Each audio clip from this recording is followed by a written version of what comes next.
Hello students, welcome to ज्ञान अभियान। आज की इस क्लास में हम पढ़ने वाले कक्षा 8वीं की भूगोल की पुस्तक का अध्याय 1 संसाधन। तो आइए शुरू करते हैं पढ़ना अपने संसाधनों के बारे में कि हमारे संसाधन क्या है। सबसे पहले हम जानेंगे संसाधन है क्या। तो शुरू करते हैं पढ़ना। देखिए, जहाँ अध्याय शुरू तो वहाँ पे एक पिक्चर बनी हुई है ना, ये पहाड़ है, बादल है, मकान है, नदी है, नाव है, उसमें व्यक्ति बैठा हुआ है, इधर पेड़ है, बिल्डिंग्स वगैरह दिख रही हैं। चलिए अब शुरू करते हैं। मोना और राजू अपना घर साफ करने में अम्मा की मदद कर रहे थे। इन सभी चीजों को देखो, कपड़े, बर्तन, अनाज, कंघा, शहद की बोतल, किताबें, इनमें से प्रत्येक उपयोगी है। मोना ने कहा, इसलिए ये महत्वपूर्ण है। अम्मा ने कहा, ये संसाधन है। संसाधन क्या है? अम्मा से राजू ने प्रश्न पूछा। अम्मा ने बताया, प्रत्येक वस्तु जिसका उपयोग आवश्यकताओं को पूरा करने के लिए किया जा सकता है वह संसाधन है। सबसे पहले हम जानेंगे कि संसाधन क्या है। ऐसी हर एक वस्तु, हर एक सामान जो हमारे लिए जरूरी है, जो हमारी जरूरतों को पूरा करता है, हमारी आवश्यकताओं को पूरा कर देता है, उसे हम संसाधन कहते हैं। चाहे वो हमारे सामान की हो, खाने पीने की हो, कपड़े की हो, रहने, किसी भी जरूरत को पूरा करने वाला सामान वास्तव में संसाधन है। और हम यूं भी कह सकते हैं कि हमारी जरूरतों को जो पूरा करते हुए संसाधन है, इसमें जो जरूरी चीजें हैं वही संसाधन है, उसको हम संसाधन के नाम से जानते हैं। अपने चारों ओर देखिए और निरीक्षण कीजिए। आप संसाधनों के विविध प्रकारों को पहचानने में सक्षम होंगे। आप प्यास लगने पर जो जल पीते हैं, आप अपने घर में जिस विद्युत का उपयोग करते हैं, विद्युत यानी बिजली, जिसका बिजली हम जलाते हैं, घर में लाइट जलाते हैं, जो जिससे टीवी, पंखा, फ्रिज, सारी चीजें जलती हैं, वही बिजली।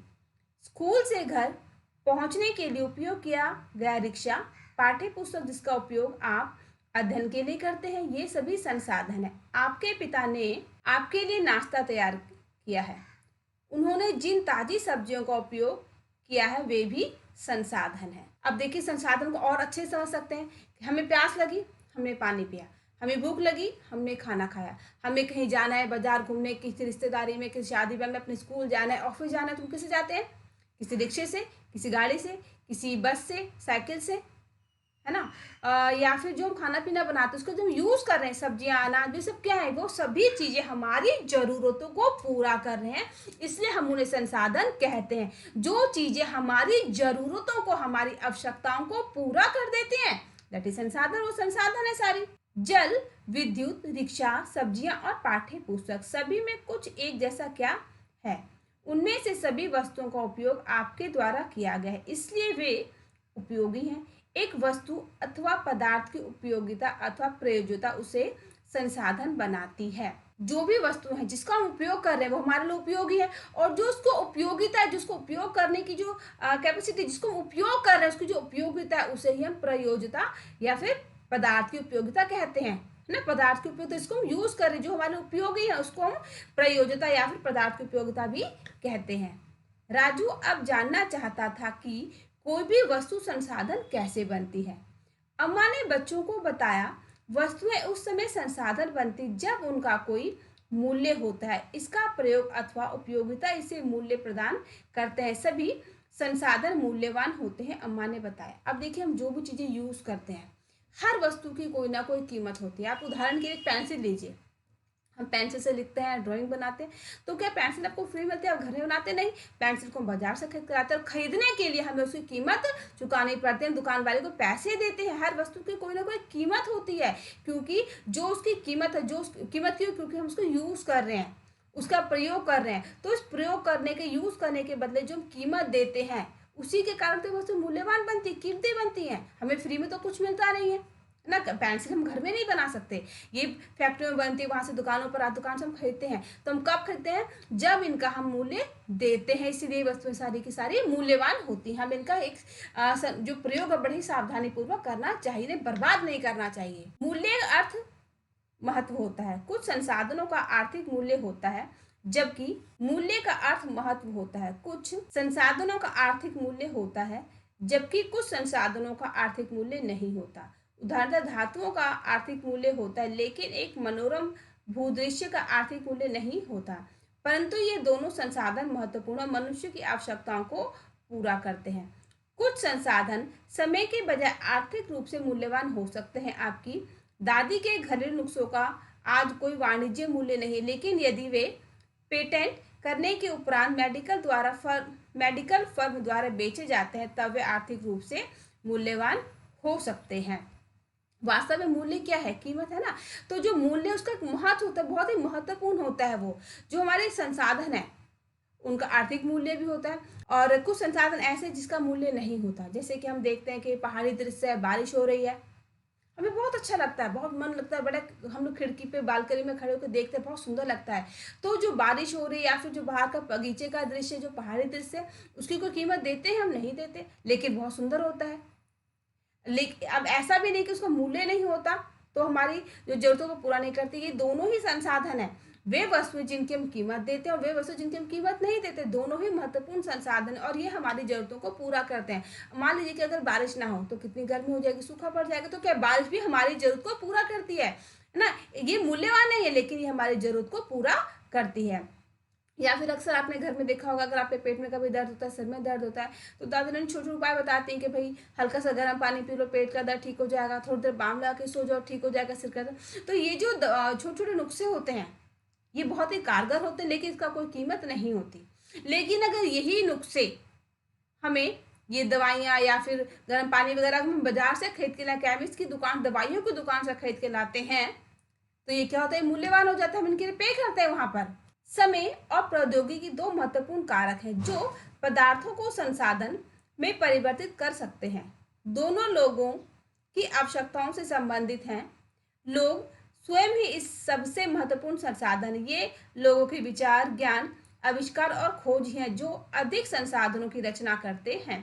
प्रत्येक खोज अथवा आविष्कार से बहुत से अन्य खोज एवं आविष्कार होते हैं। आग की खोज से खाना पकाने की पद्धति एवं अन्य प्रक्रियाओं का प्रचलन हुआ, जबकि पहिए के आविष्कार से अंतः परिवहन की नवीनतम विधियों का विकास हुआ। जल विद्युत बनाने की प्रौद्योगिकी ने तेजी से बहते जल से ऊर्जा उत्पन्न करके उसे एक महत्वपूर्ण संसाधन बना दिया। अब ये जो तरक्की है, जो तरक्की कर रहे हैं कि समय के साथ वो बढ़ती जा रही है, और जो संसाधन है ना, वो जो पदार्थ उनको संसाधन में धीरे धीरे बदलते जा रहे हैं। और जो लोग हैं, जो हम लोग, हमारी जो जरूरतें हैं और हमारी जरूरतों को पूरा करने का जो ज्ञान है, जो हमारे दिमाग में आता है, जो हम सोचते हैं, जो हमारे वैज्ञानिक सोचते हैं, उन्हीं सभी के कारण जो हमारे जो पदार्थ हमारे धरती पर मौजूद, वही सब धीरे धीरे संसाधन बन जाते हैं। उदाहरण के लिए दिया है कि भाई जैसे आग कैसे निकली? जो पत्थरों को आदि मानव रगड़ा तो उससे चिंगार निकली, चिंगार से आग लगी। तो उस आग जलने की प्रक्रिया थी, उससे हमारे खाना बनाने की पद्धति शुरू हो गई। पहले लोग कच्चा मांस खाते थे, है ना, लेकिन खाना बना के कैसे खाने लगे? जब आग की उन्होंने खोज कर दी। आज इतनी सारी यातायात के साधन है, मेट्रो है, रेलगाड़ी है, हवाई जहाज है, तो इनका जो कैसे हुआ शुरू? परिवहन, पहिए की खोज से। तो परिवहन क्या आज हमारी जरूरतों को पूरा कर रही है, ये भी हमारा संसाधन है। बिजली बनने लगी, ये भी हमारा संसाधन है। अब हम पढ़ते हैं संसाधनों के प्रकार। सामान्यतः संसाधनों को प्राकृतिक, मानव निर्मित और मानव में वर्गीकृत किया गया है। समाज जो संसाधन होते कैसे? एक तो संसाधन प्राकृतिक, जो नेचुरल, जो हमें प्रकृति ने दिए हुए हैं, जिसने बनाया नहीं है, जो हमें प्रकृति ने दिया है। दूसरा होता है मानव निर्मित, जिसे मानव ने बनाया है, और है मानव में वर्गीकृत, और जो खुद मानव, जो मानव के द्वारा, एक तो है जो प्रकृति ने दिया है, एक जो मानव ने बना, और एक खुद मानव भी क्या है? एक तरह का संसाधन ही है। अब हम पढ़ते हैं प्राकृतिक संसाधन। प्राकृतिक संसाधन जो हमें प्रकृति से मिले, जिसके लिए हमें खर्च, जिसके लिए पे नहीं करना पड़ता, जैसे जैसे धूप, बारिश, हवा, पानी। जो संसाधन प्रकृति से प्राप्त होते हैं, अधिक संशोधन के बिना उपयोग में लाए जाते हैं, प्राकृतिक संसाधन कहलाते हैं। कैसे संसाधन? जो हमें प्रकृति से प्राप्त हुए हैं और जिसमें हम बिना फेरबदल के, जिसमें बिना उसमें किसी भी प्रकार का परिवर्तन के उसको हम यूज कर सकते हैं, उसे हम प्राकृतिक संसाधन कहते हैं। जैसे वायु, जिसमें हम सांस लेते हैं, हम वायु में कोई परिवर्तन नहीं करते, हम सांस लेते रहते हैं आराम से। हमारी नदियों और झीलों का जल, मृदा और खनिज सभी प्राकृतिक संसाधन हैं। इन संसाधनों में से बहुत सी प्रकृति के निःशुल्क उपहार हैं और सीधे ही प्रयोग में लाए जा सकते हैं। कुछ परिस्थितियों में प्राकृतिक संसाधन का सबसे अच्छी तरह उपयोग करने के लिए औजारों और प्रौद्योगिकी की आवश्यकता हो सकती है। ऐसी चीजें जिसका हम प्रयोग करते हैं बिना किसी फेरबदल, जिसके बदले में हमें कोई शुल्क या फिर हमें कोई पे नहीं करना पड़ता है। जैसे कि हवा है, धूप है, बारिश है, इनका हम यूज करते हैं। हमें किसी को सांस लेने के लिए किसी को पैसे नहीं देने पड़ते, हमें कोई कीमत नहीं चुकानी पड़ती है ना। धूप निकलते हम धूप का आनंद लेते हैं, हवा चलते हम धूप का, हमें धूप ऐसा अच्छी लगती है, हम धूप का एहसास करते, धूप को फील करते हैं हवा को। तो क्या हमें जब को पे करना पड़ता, नहीं करना पड़ता। तो ऐसी चीजें जिसका हम बिना फेरबदल के, जिसको हम आसानी से यूज कर सकते हैं, हमें इसके बदले में कोई भी पेमेंट नहीं करनी पड़ती, कोई भी शुल्क हमें नहीं देना पड़ता, वे सारे प्राकृतिक संसाधन कहलाते हैं। विभिन्न समूह में प्राकृतिक संसाधनों का वर्गीकरण करके उनके निवास एवं प्रयोग के स्तर, उद्गम, भंडार एवं वितरण के अनुसार ही किया जाता है। विकास और उपयोग के आधार पर संसाधनों को दो वर्गों में रखा जा सकता है। विकास और उपयोग के आधार पर संसाधनों को दो वर्गों में रखा जा सकता है, वास्तविक संसाधन और संभाव्य संसाधन। अब हम पढ़ते हैं वास्तविक संसाधन क्या है। वास्तविक संसाधन वे संसाधन होते हैं जिनकी मात्रा ज्ञात होती है। इन संसाधनों का इस समय उपयोग किया जा रहा है। जर्मनी के रूर प्रदेश में कोयले, पश्चिम एशिया में खनिज तेल, महाराष्ट्र में दक्कन पठार की काली मिट्टी के भरपूर निक्षेप सभी वास्तविक संसाधन है। ऐसे संसाधन जिनका हमें पता है कि वो हमारे पास कितनी मात्रा में है, उनकी जो क्वांटिटी कितनी है और जिनका हम प्रयोग इस समय कर रहे हैं, वो होता है वास्तविक संसाधन जिनकी मात्रा हमें मालूम होती है। जैसे उदाहरण दिया हुआ है कि महाराष्ट्र के दक्कन पठार की काली मिट्टी, पश्चिम एशिया में खनिज तेल और जर्मनी के रूर प्रदेश में कोयले, इनकी हमें जो क्वांटिटी, जो मात्रा हमें पता है कि कितनी है, ये होते हैं वास्तविक संसाधन जिसकी हमें मात्रा का ज्ञान होता है। अब है ये है संभाव्य संसाधन। वे संसाधन हैं जिनकी संपूर्ण मात्रा ज्ञात नहीं हो सकती है और इस समय इनका प्रयोग नहीं किया जा रहा है। इन संसाधनों का उपयोग भविष्य में किया जा सकता है। ऐसे संसाधन जिसके बारे में हम ये नहीं कह सकते हमारे पास कितना है, इतना है, इतना या फिर इतना है, जिसका हमें जो मात्रा है हमें पता नहीं कि कितनी है और जिसका प्रयोग हम अभी हम कर भी नहीं रहे हैं, जिसका यूज हम फ्यूचर में करेंगे, भविष्य में आने वाले समय में जिसका हम प्रयोग करेंगे, लेकिन हमें ये नहीं पता कि वो कितना है, उसे हम कहते हैं संभाव्य संसाधन। स्तर है वह संभवतः इन संसाधनों को आसानी से प्रयोग करने के लिए पर्याप्त रूप से उन्नत नहीं है।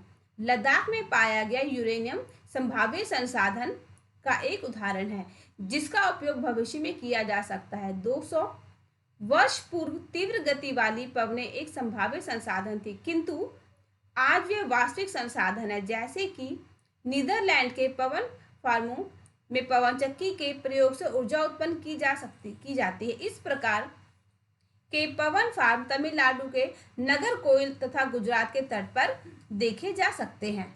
यह है पवन चक्कियां। अब उत्पत्ति के आधार पर संसाधनों को अजैव और जैव संसाधनों में बांटा जा सकता है। अजैव संसाधन निर्जीव वस्तु होती है। अजैव संसाधन निर्जीव वस्तु होती है जिसमें जीव नहीं होता, जिसमें जान नहीं होती, जबकि जैव संसाधन सजीव होते हैं, जैसे मृदा, चट्टाने, खनिज अजैव संसाधन है, परंतु पौधे और जंतु जैव संसाधन है। जैसे लिविंग थिंग्स और नॉन लिविंग थिंग्स बिल्कुल वैसे ही है कि ऐसी चीजें जो कि नॉन लिविंग थिंग्स है ना, जो निर्जीव है उसे हम कहते हैं अजैव संसाधन, और जो लिविंग थिंग्स है जो सजीव है, जैसे पौधे हैं, जीव जंतु, सारे क्या है, जैव संसाधन है। प्राकृतिक संसाधनों को विस्तृत रूप से नवीकरणीय और अनवीकरणीय संसाधनों में विभाजित किया जा सकता है। अब हम पढ़ते हैं नवीकरणीय संसाधन। नवीकरणीय संसाधन वे संसाधन हैं जो शीघ्रता से नवीकृत अथवा पुनः पूरित हो जाते हैं। इनमें से कुछ असीमित हैं और उन पर मानवीय क्रियाओं का प्रभाव नहीं होता, जैसे सौर और पवन ऊर्जा, लेकिन फिर भी कुछ नवीकरणीय संसाधनों जैसे जल, मृदा और वन का लापरवाही से किया गया उपयोग उनके भंडार को प्रभावित कर सकता है। जल असीमित नवीकरणीय संसाधन प्रतीत होता है, फिर भी जल की कमी और प्राकृतिक जल स्रोतों का सूखना आज विश्व के बहुत से भागों में एक बड़ी समस्या है। नवीकरणीय संसाधन वे संसाधन हैं जो शीघ्रता से नवीकृत अथवा पुनः पूरित हो जाते हैं, यानी ऐसे संसाधन जिनको हम बहुत ही जल्दी दोबारा से प्राप्त कर लेते हैं, जो असीमित है, जो जिनके ऊपर मानवीय क्रियाओं का असर नहीं होता, उसे हम कहते हैं नवीकरणीय संसाधन। जैसे कि सौर है, पवन ऊर्जा, सूरज की जो गर्माहट, जो सूर्य ऊर्जा है वो है, पवन ऊर्जा है वो, लेकिन फिर भी जैसे कि जल, मृदा और वन की जो वन है, इसका जो हम प्रयोग करते हैं बहुत ही लापरवाही से करते हैं ना। वनों का हम बेहिसाब काटते रहते हैं अपनी सुख सुविधाओं के लिए, लेकिन पेड़ नहीं लगाते। हम क्या करते हैं, सिर्फ लकड़ियां काटते हैं जंगलों में जा जाके, है ना। अपने फर्नीचर बनाना है, कुछ और काम कर लकड़ी का, हम पेड़ काटते हैं। लेकिन जब पेड़ लगाने वाली बात आती है तो हम सारे पीछे हट जाते हैं। मिट्टी है, जल है, हम पानी हमारे घर में आता है, हम सप्लाई से हम खूब यूज करते हैं, लेकिन कभी ये नहीं सोचते कि अगर एक पीछे से पानी आना बंद हो जाए, अगर पानी की कमी हो जाएगी तो क्या होगा। तो हमें इन चीजों का जो प्रयोग है बड़े ध्यानपूर्वक करना चाहिए। अब है अनवीकरणीय संसाधन, वे संसाधन जिनका भंडार सीमित है। भंडार के एक बार समाप्त होने के बाद उसके नवीकृत अथवा पुनः पूरित होने में हजारों वर्ष लग सकते हैं। देखिए, नवीकरणीय वो थे जिसका भंडार सीमित नहीं था, जो असीमित थे। लेकिन कुछ ऐसी संसाधन भी जिसकी जो मात्रा है, जिसके जो भंडार है बिल्कुल सीमित है, फिक्स है कि हम इतना सा ही है हमारे पास, है ना। और उसको दोबारा से बनाने में हजारों साल लग जाएंगे, यानी कि एक जीवन में दोबारा से उस संसाधन प्राप्त करना एक मनुष्य के लिए संभव नहीं है।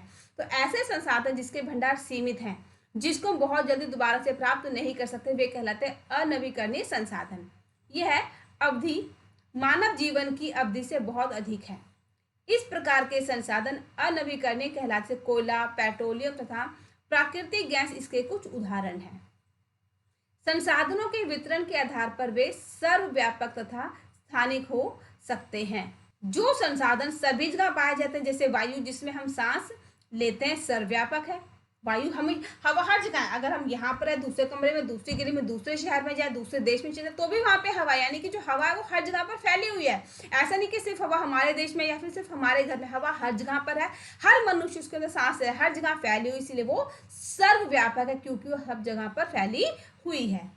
लेकिन वे संसाधन जो कुछ निश्चित स्थानों पर ही पाए जाते हैं, स्थानिक कहलाते हैं, जैसे तांबा और लौह अयस्क। लेकिन कुछ ऐसे संसाधन भी हैं जो कि एक निश्चित फिक्स जगह पर मिलते हैं, उसे हम कहते हैं स्थानिक, जो कि एक ही स्थान पर मिलते हैं, हर जगह नहीं मिलते, उसे हम कहते हैं स्थानिक संसाधन। जैसे तांबा है, लोहा है, ये फिक्स जगह मिलते हैं। ऐसे नहीं कि हर जगह पे मिल रहे हैं, हम कहीं भी जहाँ मिल जाएगा, नहीं। हमें इनकी कुछ खुदाई करके या मशीन से निकालते हैं कारखानों से, तो किसी एक फिक्स जगह पर ही हमें मिलते हैं, इसीलिए एक स्थान पे मिलते हैं, इसीलिए स्थानिक कहलाते हैं। प्राकृतिक संसाधनों का वितरण भूभाग, जलवायु, ऊंचाई जैसे अनेक भौतिक कारकों पर निर्भर करता है। पृथ्वी पर इन कारकों में विभिन्नता होने के कारण संसाधनों का वितरण असमान है। अब हम पढ़ते हैं मानव निर्मित संसाधन। मानव निर्मित, जिसे मानव ने बनाया, जिसे मानव बनाता है, जो मानव के द्वारा बनाए जाते हैं मानव निर्मित संसाधन, वो होते हैं। कभी कभी प्राकृतिक पदार्थ तब संसाधन बन जाते हैं जब उनका मूल रूप बदल दिया जाता है। लौह अयस्क उस समय तक संसाधन नहीं था जब तक लोगों ने उससे लोहा बनाना नहीं सीखा था। लोग प्राकृतिक संसाधनों का उपयोग पुल, सड़क, मशीन, वाहन बनाने में करते हैं, जो मानव निर्मित संसाधन के नाम से जाने जाते हैं। प्रौद्योगिकी भी एक मानव निर्मित संसाधन है। इसलिए हम जैसे लोग प्राकृतिक संसाधनों का उपयोग करके मानव निर्मित संसाधन बनाते हैं। मोना ने समझाते हुए कहा, हाँ। राजू ने स्वीकृति में सिर हिलाया।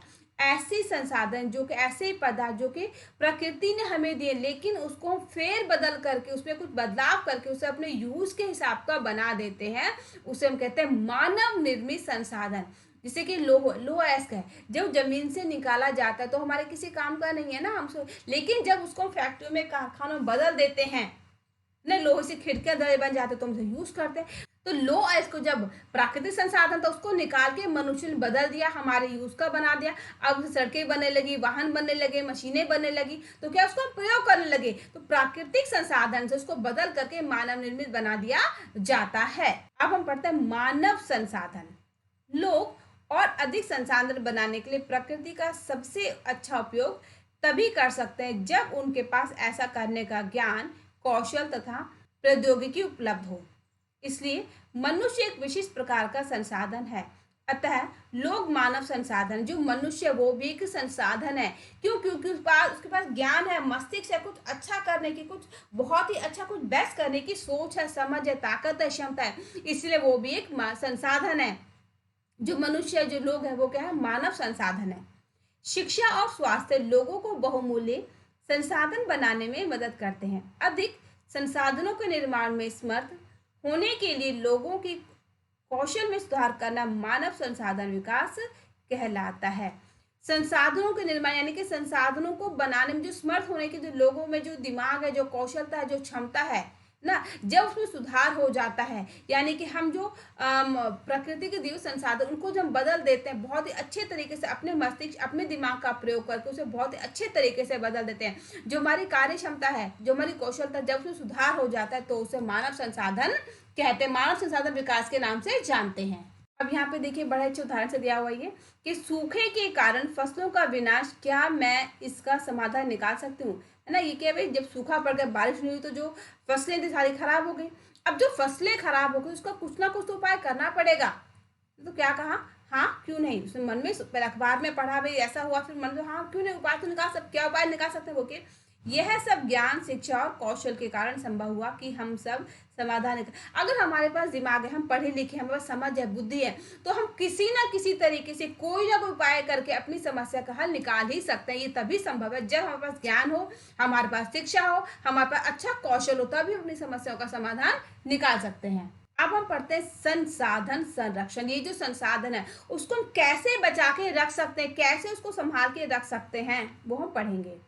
मोना ने एक बुरा स्वप्न देखा। उसने देखा कि पृथ्वी पर सारा जल सूख गया है और सारे पेड़ कट गए हैं। वहां पर ना तो छाया ही थी और ना कुछ खाने पीने के लिए था। लोग परेशान हो रहे थे, चारों तरफ भोजन और छाया की तलाश में निराश घूम रहे थे। उसने अपनी माँ को सपने के बारे में बताया। उसने पूछा, अम्मा क्या यह सच में हो सकता है? हाँ, अम्मा ने उत्तर दिया, यदि हम नवीकरणीय संसाधनों के प्रति सतर्क नहीं रहते हैं तो वे बहुत ही दुर्लभ हो सकते हैं और अनवीकरणीय संसाधन निश्चय ही समाप्त हो सकते हैं। राजू ने पूछा, हम इसके लिए क्या कर सकते हैं? बहुत कुछ, अम्मा ने उत्तर दिया। आप अपने दोस्तों से बात क्यों नहीं करते? संसाधनों का सतर्कता पूर्वक उपयोग करना और उन्हें नवीकरण के लिए समय देना संसाधन संरक्षण कहलाता है। संसाधनों का उपयोग करने की आवश्यकता और भविष्य के लिए उनके संरक्षण में संतुलन बनाए रखना सतत पोषणीय विकास कहलाता है। संसाधनों के संरक्षण के अनेक तरीके हैं। प्रत्येक व्यक्ति उपभोग को कम करके वस्तुओं के पुनः चक्रण और पुनः उपयोग द्वारा योगदान दे सकता है। अंततः यह एक विभिन्नता बनाता है क्योंकि सभी जीवन एक दूसरे से जुड़े हैं। अगर हम अपने संसाधनों का अच्छे तरीके से प्रयोग ना करें, ना कुशलतापूर्वक प्रयोग ना करें, तो एक समय ऐसा आएगा जब हमारे पास ना कुछ खाने के लिए होगा, ना ही कुछ पीने के लिए होगा, हमारे ना धूप मिलेगी, ना हमें कहीं छाया मिलेगी, ना ही हमें शुद्ध वायु मिलेगी। तो ये कब होगा? जब हम अपने संसाधनों का प्रयोग अच्छे तरीके से नहीं करेंगे। तो प्रयोग ना करने के कारण जो संसाधन आज हमारे पास धीरे धीरे वो समाप्त हो जाएंगे और दोबारा से नए संसाधन बनने में तो बहुत समय लग जाएगा, है ना। इतना समय कि हमारी एक पीढ़ी उसको पूरी तरह से उसका वेट नहीं कर पाएगा, पूरी पीढ़ी खत्म हो जाएगी।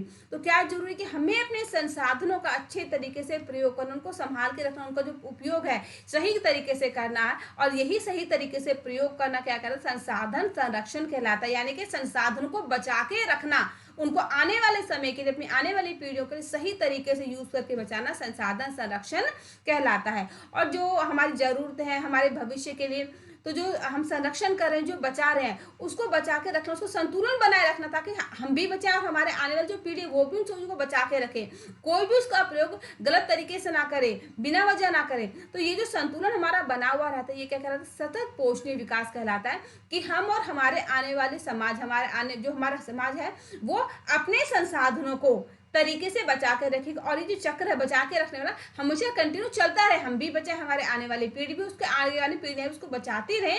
तो यही कहलाता है सतत पोषणीय विकास कहलाता है। उस शाम बच्चों और उनके मित्रों ने पुराने समाचार पत्रों, व्यर्थ वस्त्रों तथा बांस की डंडियों से लिफाफे और खरीदारी के लिए थैले बनाए। मोना ने कहा, हम इन वस्तुओं में कुछ वस्तुएं उन परिवारों को दे देंगे जिन्हें हम जानते हैं। मुस्तफा ने कहा, अपने संसाधनों को बचाना और अपनी पृथ्वी को सजीव रखना यह एक बहुत अच्छा कार्य है। जैसी ने कहा, मैं बहुत ही सतर्क रहूंगी कि कागज व्यर्थ ना हो। उसने स्पष्ट किया, कागज बनाने के लिए बहुत से पेड़ों को काट दिया जाता है। मैं ध्यान रखूंगा कि मेरे घर में विद्युत व्यर्थ ना हो। मुस्तफा ने जोर से कहा, विद्युत जल और कोयले से मिलती है। मैं विश्वास दिलाती हूँ कि घर में जल बेकार नहीं होगा। तो बच्चों ने क्या करा, शाम को जब सारे फ्रेंड्स इकट्ठे हो गए तो उन्होंने आपस में डिस्कस किया कि जो हमारे संसाधन है उनको बचा के रखना बहुत जरूरी है। क्यों जरूरी है? क्योंकि अगर ये समाप्त हो जाते तो हमारा जीवन जो है बिल्कुल ही व्यर्थ हो जाएगा, हमारा जीवित रहना भी मुश्किल हो जाएगा और हम अपने संसाधनों को लंबे समय के बाद दोबारा प्राप्त कर सकते, तब तक तो हम जीवित भी नहीं रहेंगे।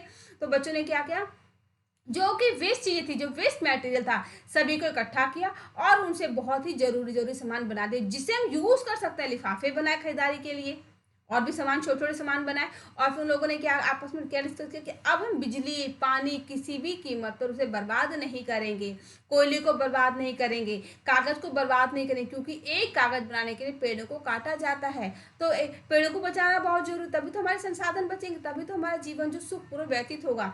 तो सब बच्चों ने प्रण लिया कि अब हम अपने किसी भी संसाधन का गलत तरीके से प्रयोग नहीं करेंगे, बल्कि उनका हर तरीके से उपयोग करेंगे और जो भी घर में वेस्ट मटेरियल होगा उसका सही सदुपयोग करेंगे और यही सीख सभी को हम देंगे। जल की एक एक बूंद मूल्यवान है, आशा ने कहा। बच्चों ने कहा, हम सब मिलकर अंतर ला सकते हैं।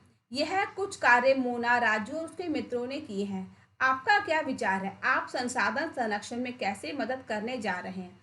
हमारी पृथ्वी और इस पर निवास करने वाले लोगों का भविष्य पेड़ पौधों और परितंत्र की सुरक्षा और संरक्षण से जुड़ा है। अब यह सुनिश्चित करना हमारा कर्तव्य हो जाता है कि सभी नवीकरणीय संसाधनों के उपयोग सतत पोषणीय है। पृथ्वी पर जीवन की सतर्कता संरक्षित की जाए, प्राकृतिक पर्यावरणीय तंत्र की हानि को कम से कम किया जाए। बहुत ही जरूरी कि हम पानी का जो प्रयोग तरीके से करें। एक एक बूंद बहुत कीमती। एक पल के लिए कल्पना कीजिए कि आपके घर में पानी ना आए, सप्लाई ना हो, आपकी टैंकी खाली हो जाए, तो बिना पानी के आप कितना ज्यादा परेशान हो जाते हैं। और जब पानी आता है तो क्या करते हैं, इतना सा पानी पीते हैं गिलास, बाकी पूरा गिलास पानी फेंक देते हैं। नहाने के लिए हम 2 बाल्टी 4 बाल्टी पानी यूज करते हैं, लेकिन अगर पानी ना हो तो हमें एक मग पानी भी नहीं मिलता नहाने के लिए, पीने को नहीं मिलता। तो पानी जो बहुत ही अमूल्य संपदा है, इसे बचा के रखना चाहिए। तो इस कहानी से हमने आज जो चैप्टर पढ़ा, हमने इसे ये सीखा कि जो हमारे संसाधन है उसका प्रयोग करना, सही तरीके से प्रयोग करना सिर्फ हमारे लिए ही नहीं जरूरी है, हमारे आसपास के लोगों के लिए बहुत ही जरूरी है और हमारी आने वाली पीढ़ी के लिए भी बहुत ही जरूरी है कि हम अपने संसाधनों का प्रयोग बहुत ही अच्छे तरीके से समझदारी के साथ करें ताकि उसे बर्बाद ना कर सकें।